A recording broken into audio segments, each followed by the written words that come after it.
To President Trump hosting Israeli Prime Minister Benjamin Netanyahu today at the White House. Netanyahu visiting Washington for a second time since Trump took office. And this, of course, is coming after the White House imposed 17% tariffs on Israel as part of the president's sweeping action against U.S. trade partners. Well, Netanyahu responding to this issue in the Oval Office. Take a listen.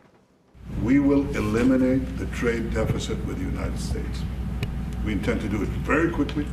We think it's the right thing to do, and we're going to also eliminate trade barriers, a variety of trade barriers that have been put up unnecessarily. And I think Israel can serve as a model for many countries who ought to do the same.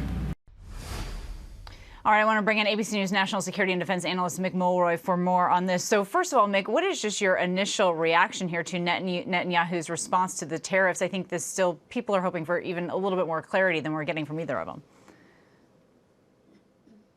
Okay, I think it certainly was a recognition that Israel really does rely on the United States for a lot of their national security support. I mean, we are by far their biggest ally when it comes to that. And I think Prime Minister Netanyahu understands that, which is why he moved quickly to adjust, the trading deficit in response to President Trump's putting tariffs on not just Israel, of course, but many countries around the world.